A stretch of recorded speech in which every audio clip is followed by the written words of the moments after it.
Guys, make sure you stay until the end. We'll talk about common mistakes people make, and they may end up spending thousands of dollars on repairs, diagnostics, parts that they may not actually even need. We'll talk about that in this video today.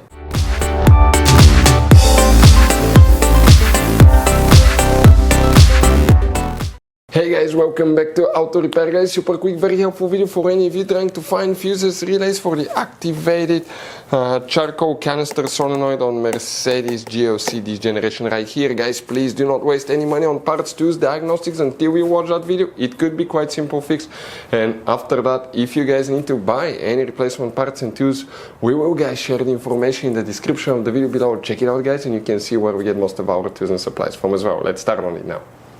Even before we start guys, let us share something with you. Okay, 9 out of 10 people do not know there will be hidden fuse boxes in that Mercedes. How many? Up to 6-7 different fuse boxes guys. Now, that's why we made a special video on our YouTube channel that's called Mercedes GLC fuse box location and diagram. Check it out. It's a video that can save you thousands of dollars in future repairs. Now guys, when we make all these free videos, we take every single car apart that we get here at the garage. We make at least 200 to 300 free repair videos. We show you how to fix engines, transmission, codes, fuses, relays, because our mission at the garage is to save you as much money as we can. All we need guys in return, subscribe to the channel, like the video, that way we can keep making these free videos. By the way guys, check out our YouTube channels. We have more than 19,000 free repair videos that can save you thousands of dollars in future repairs. So let's go ahead and start on it now. So for the activated charcoal canister solenoid, come to show you guys. By the way, before we start, always test it. If you want to see how to test it, we have the video how to test canister valve solenoid or purge control valve. It's about the same procedure. The video will be on our YouTube channels. Check it out. It will teach you how to do that. Now guys, we'll be working multiple fuse boxes. We need to check multiple fuses. Make sure to stand till the end, that way you don't miss important information. Open the front right passenger door. And here guys, we need to come to the passenger side footwell compartment. On the side of the APO, you see right here, you're going to have a cover. Open it. That cover guys, once you open it, underneath you're going to find a fuse box with a layout like this one here. Before we continue, let's explain quickly why it's always a good idea to test fuses and relays. So guys, let us tell you something really quick guys. People make one common mistake. They never test fuses, relays. They look at them and they assume they're good. At that point, they think they have a good fuse or relay and they start replacing modules, computers, parts that can cost you thousands of dollars in repairs guys. Always test your fuses. You have no idea how many cars we fixed for customers that said, oh, I checked the fuse, everything's fine, but I still have a problem. Now, some fuses are super hard to see if they're burnt or not. Some of them will be really easily accessible. You can clearly see them, but there will be fuses that are not see-through, fuses that may look like they're not burned, but they're actually burned. And often, guys, you can actually even test these fuses. Okay, let me show you now without even removing them. But it's very important to know how to test different fuses and relays, and if you want to see how to do that guys, we're going to put that link to a video in the description of the video below, how to test fuse, how to test a relay. Always check that. I want to emphasize that enough because it could be a really simple fix.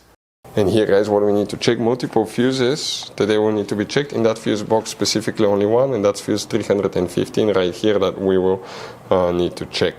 Now we need to open the hood. Here we'll be working under the hood in 2 different fuse boxes. The first one facing the engine, it's on the right side. This is the driver's side. Remove that cover and underneath you'll find a fuse box with a layout like this one here.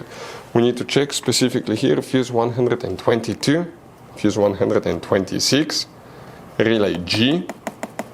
And here guys, under that cover you have 2 relays, J and O. Relay J is right here, integrated relay, that you need to check as well. Next, under the hood again, but this time facing the engine on the left side, passenger side, this is the positive jump starter terminal here. Remove the cover and you're going to see that you actually have a built-in fuse box in that jump starter terminal. That's the back side of it. You have multiple cables coming out of everywhere. And if you open it, it will look something close like this one. You have multiple, mega fuses here.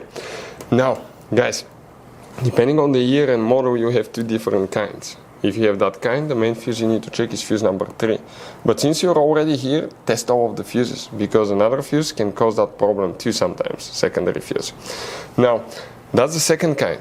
And in that case, you will need to check specifically fuse number 5. right here. And we're not done.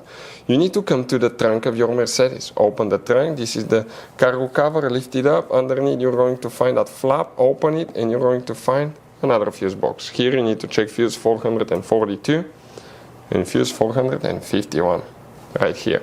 These two fuses, guys, will need to be checked as well. Guys, this Mercedes has all kind of different fuses, right? You can see just in this fuse box we have two different kinds. Then if you go in this one, you have even some more special fuses right there in the trunk fuse box as well, guys.